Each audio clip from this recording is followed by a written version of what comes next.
कहते हैं जब घी सीधी उंगली से नहीं निकलता तो उंगली टेढ़ी करनी पड़ती है। और इसमें बुराई भी क्या है?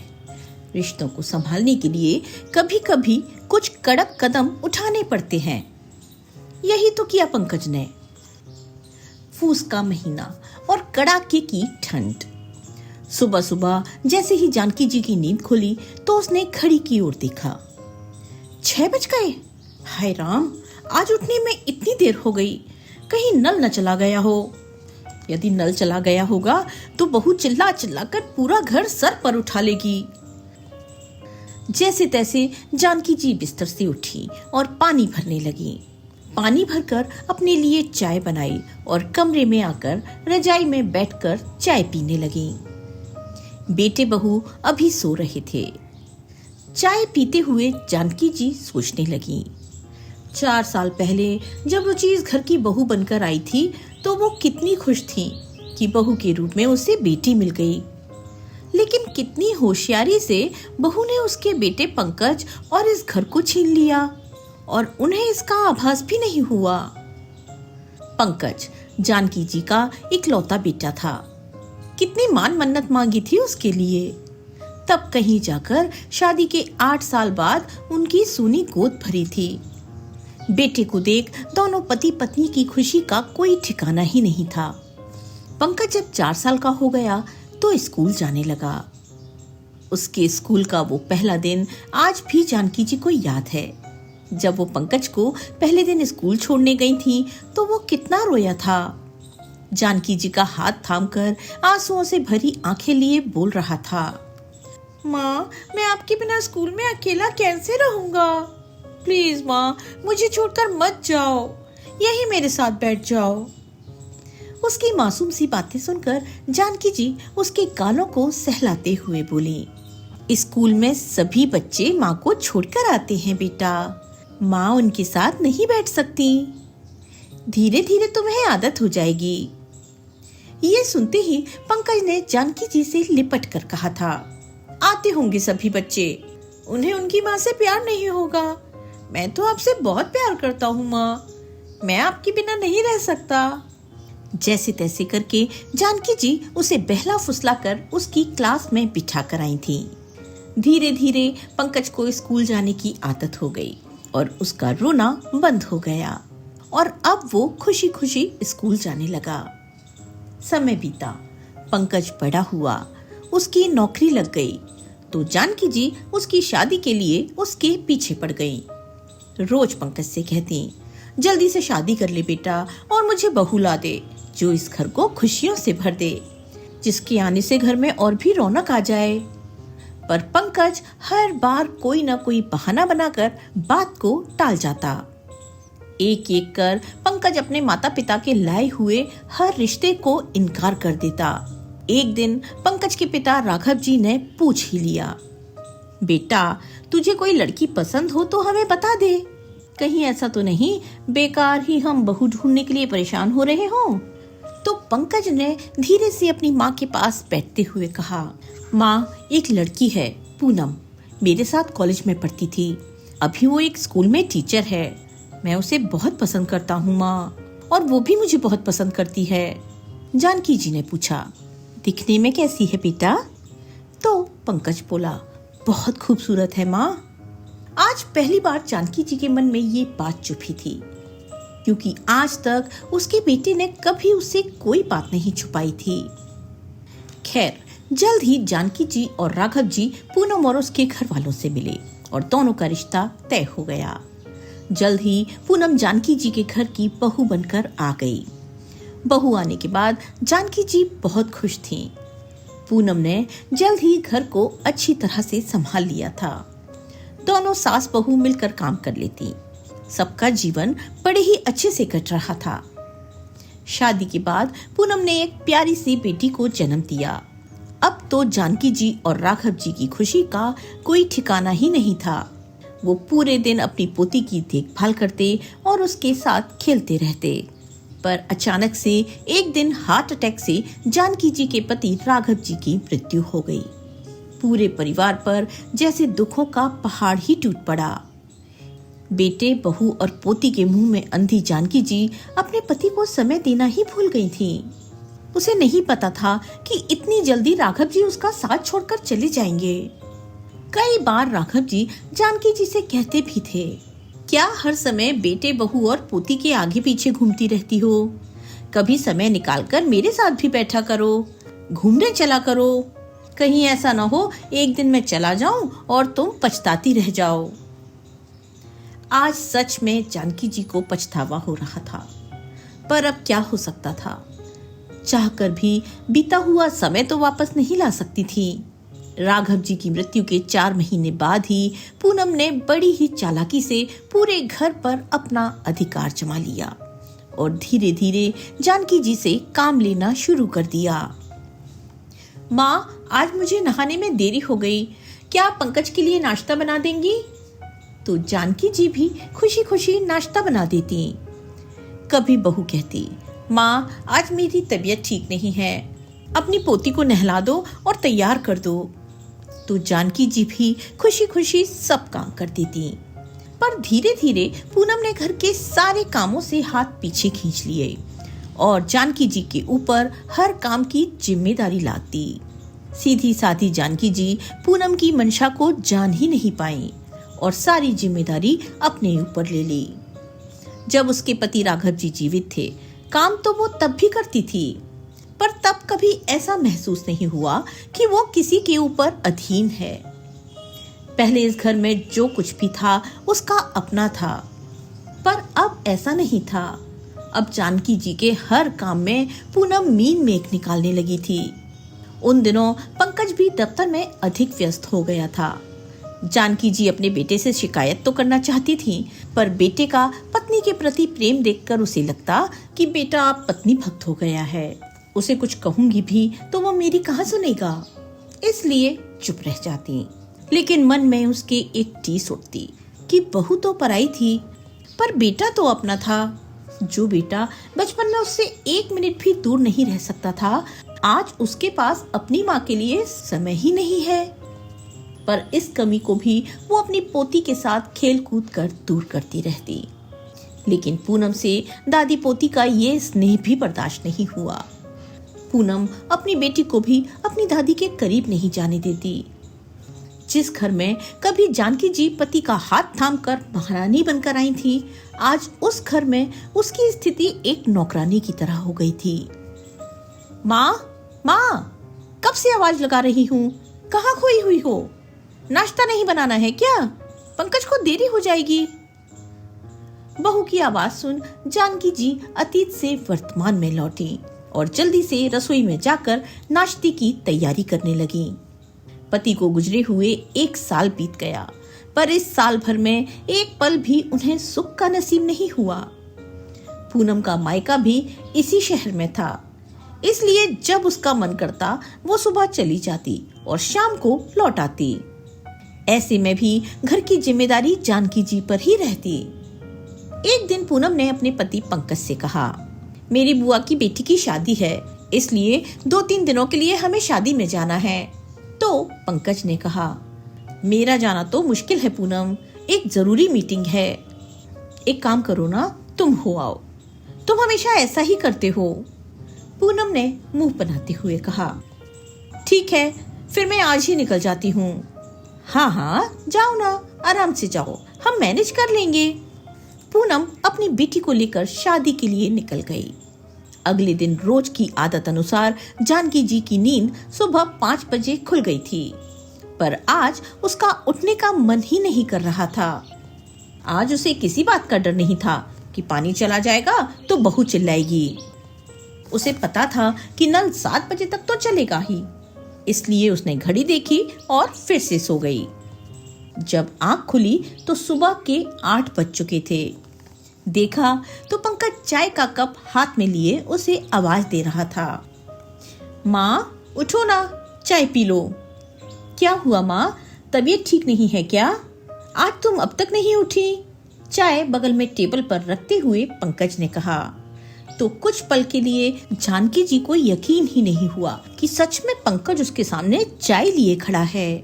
जानकी जी ने कहा, पंकज तूने चाय बनाई है और वो भी मेरे लिए?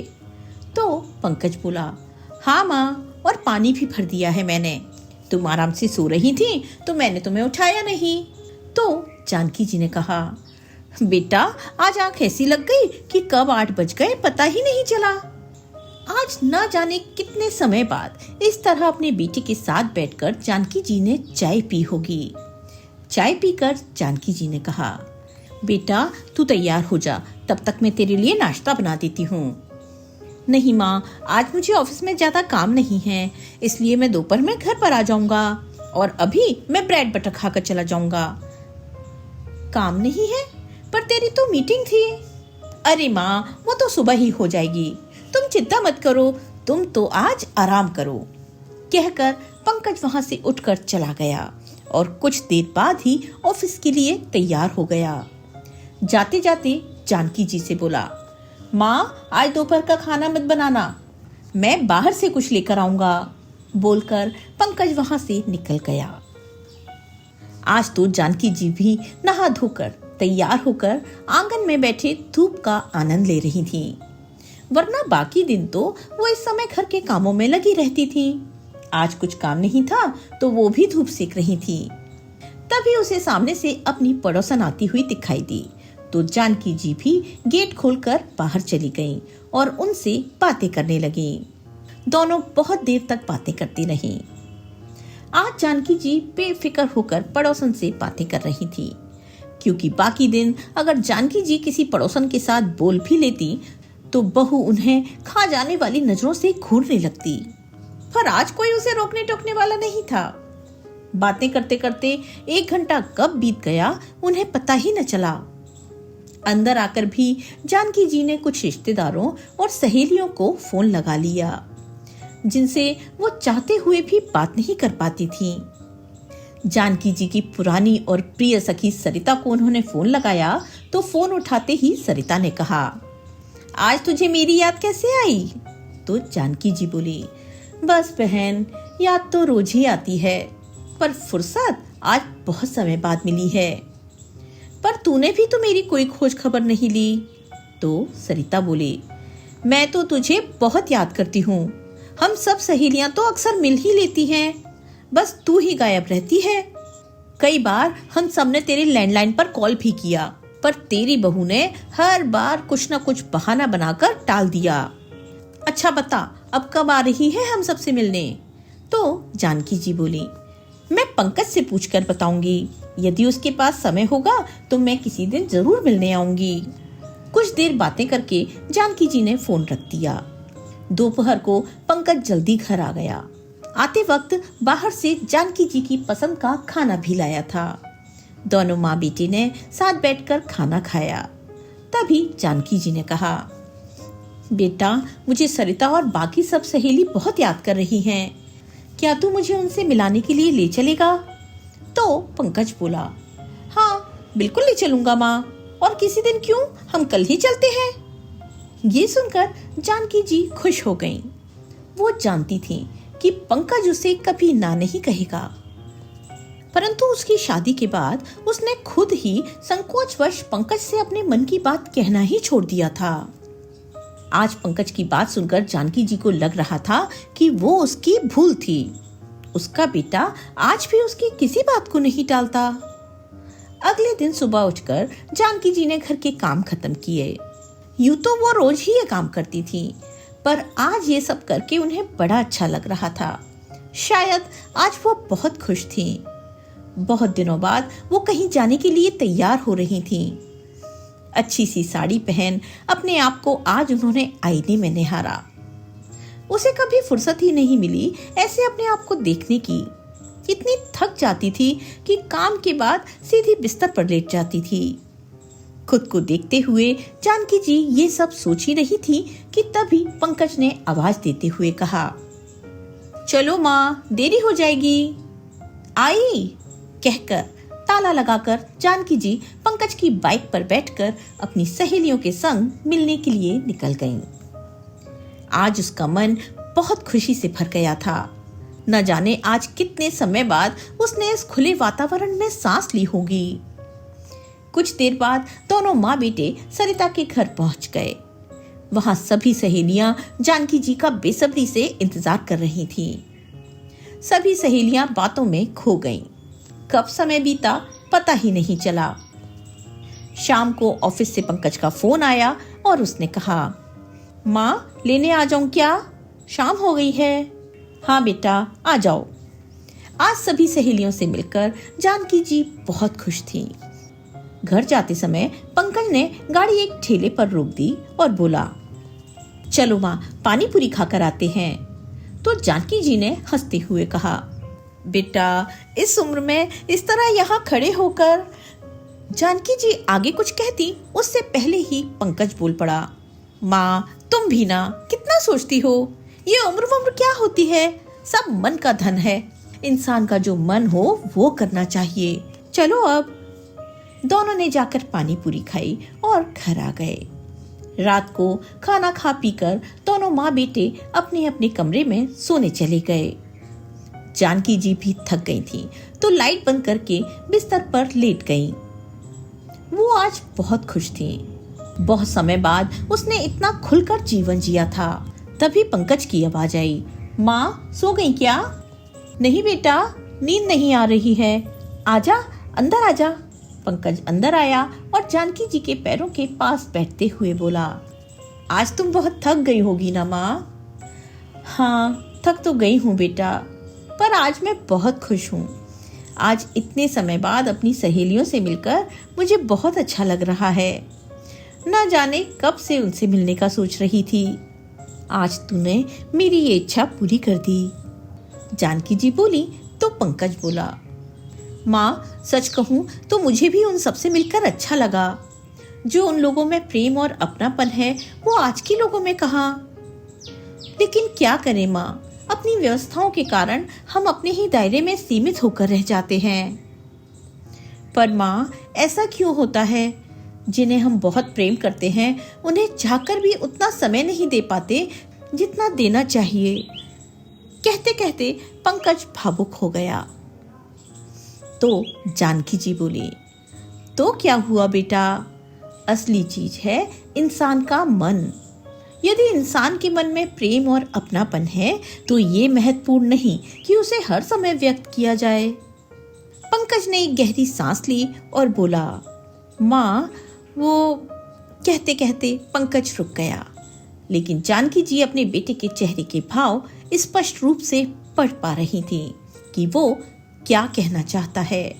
पंकज का बेरुखी भरा व्यवहार उससे छुपा नहीं था, पर यह भी तो सच है कि खुद उसी ने बचपन में पंकज को सिखाया था कि बेटा किसी भी प्रकार के तनावपूर्ण वातावरण को दूर करने के लिए यदि थोड़ा सा सहन भी करना पड़े तो कर लेना चाहिए। आज पंकज के व्यवहार और बातों से जानकी जी इतना तो समझ गई थी कि उसका बेटा बदला नहीं है। आज भी उसके मन में अपनी माँ के लिए वही प्यार और स्नेह है जो बचपन में था। क्या पता उसकी कोई मीटिंग ही ना हो, मेरे साथ वक्त गुजारने के लिए ही पंकज बहू के साथ न गया हो। तमाम कोशिशों के बाद भी पूनम पंकज के मन से माँ का प्रेम कम नहीं कर पाई थी और मैं न जाने क्या क्या सोच रही थी। अपने बेटे की बेबसी देखकर जानकी जी का भी मन भर आया तो उसने पंकज के सिर पर हाथ फेरते हुए कहा, जा बेटा जाकर सो जा, सुबह पूनम को लेने स्टेशन भी जाना है ना। तो पंकज बोला, माँ कोई कितनी भी कोशिश कर ले पर तुम्हारे बेटे को कोई बदल नहीं पाएगा। वो सदा तुम्हारा वही बेटा रहेगा जो पहले था। ये कहकर पंकज वहां से चला गया। घर में माँ के साथ हो रहे व्यवहार से पंकज अनजान नहीं था, बस वो मजबूर था। इसलिए कुछ ही शब्दों में वो अपने मन की बात कह गया। पंकज के बाहर जाने के बाद जानकी जी की आंखों में आंसू भर आए, लेकिन आज ये आंसू किसी दुख या लाचारी के नहीं थे बल्कि खुशी के थे। वो सोच रही थी कि उसका बेटा उससे दूर हो गया है, बदल गया है, बहू का गुलाम बन गया है। लेकिन उसकी ये सोच आज गलत साबित हुई। अब जानकी जी को अपने बेटे से कोई शिकायत नहीं थी। वो जान गई थी कि उसका बेटा बस लाचार है। उधर कमरे में पंकज भी बेचैन था। आज उसने बहुत समय बाद अपनी माँ को इतना खुश देखा था। मन ही मन उसने कुछ निर्णय लिया और ये ठान लिया कि अब से माँ अपनी मर्जी से अपनी जिंदगी जिएंगी, खुलकर, आजाद होकर, किसी से डर कर नहीं। अगले दिन पूनम लौट आई। सभी डाइनिंग टेबल पर नाश्ता कर रहे थे। तभी पंकज ने पूनम से कहा, पूनम, मेरा प्रमोशन हो गया है, सैलरी भी डबल हो गई है। मैं सोच रहा हूँ घर के कामों के लिए एक काम वाली बाई रख लेते हैं। माँ और तुम दोनों ने बहुत काम कर लिया, अब हम सक्षम हैं। ये सुनकर पूनम ने भी हाँ कर दी। तभी पंकज ने जानकी जी से कहा, माँ, अब तुम्हारा जो भी मन करे तुम वो करना। अपनी जिंदगी खुलकर जियो, जिससे बातें करनी हो करो, जहाँ जाना है जाओ। ये सुनकर पूनम ने कहा, पर पंकज। आगे पूनम कुछ कहती इससे पहले ही पंकज कुछ तीखी आवाज में बोला, पूनम, माँ को भी अपने हिसाब से जिंदगी जीने का पूरा हक है, इसलिए प्लीज आज तुम बीच में मत आओ, मुझे कोई बहस नहीं चाहिए। पूनम चुप हो गई। इससे पहले पंकज ने कभी भी उसके साथ ऐसी बात नहीं की थी, इसलिए पंकज का गुस्सा देखकर वो हैरान थी कि आज पंकज को न जाने क्या हो गया है जो ऐसी बातें कर रहा है। जो भी था, पर आज पंकज के सामने वो कुछ नहीं बोल पाई। आज पंकज भी सोच रहा था कि काश उसने पहले ही ये कदम उठा लिया होता तो इतने दिन माँ को इस दर्द से नहीं गुजरना पड़ता। जानकी जी भी खुश थी कि अब वो आजादी से अपनी जिंदगी जिएंगी, सुबह सैर पर जाएंगी, दिन में धूप का आनंद लेंगी, अपनी पोती के साथ खूब खेलेंगी, सहेलियों से मिलेंगी, धार्मिक किताबें पढ़ेंगी, अपनी हर इच्छा को पूरा करेंगी। अब उसे किसी बात का डर नहीं था, क्योंकि आज उसका बेटा उसके साथ था। खुशी के कारण जानकी जी की आंखें नम हो आईं। माँ को खुश देखकर पंकज भी खुश हो गया और मन ही मन सोचने लगा कि अब चाहे कुछ भी हो जाए, पर वो हर रोज अपनी माँ के लिए थोड़ा सा वक्त जरूर निकालेगा। माँ तो माँ होती है, वो दुख सह लेगी पर शिकायत कभी नहीं करेगी, सिर्फ अपने बच्चे की खुशी के लिए। तो फिर माँ की खुशी का ख्याल रखना भी तो बेटे का फर्ज होता है। आज से मैं भी बेटे होने का हर फर्ज निभाऊंगा। तेरा बेटा तेरे लिए कभी नहीं बदलेगा माँ। मन ही मन सोचते हुए पंकज अपनी माँ को निहार रहा था। दोस्तों, कभी कभी हालात इंसान को इतना मजबूर कर देते हैं कि वो चाहकर भी कुछ नहीं कर पाता, पर विपरीत परिस्थिति का सामना करके, थोड़ी सी उंगली टेढ़ी करके या फिर थोड़ी सी कूटनीति अपनाकर रिश्तों को बचाया जा सकता है। आज के हमारे नायक का ये फैसला इसी की मिसाल है। दोस्तों, आपको आज की ये कहानी कैसी लगी, लाइक और कमेंट करके जरूर बताएं। अगर आप हमारे चैनल पर पहली बार आए हैं तो चैनल को सब्सक्राइब करना बिल्कुल ना भूलें। मिलते हैं एक नई कहानी के साथ। तब तक के लिए स्वस्थ रहिए, मस्त रहिए और अपने अपनों का ख्याल रखिए। आपका बहुत बहुत धन्यवाद।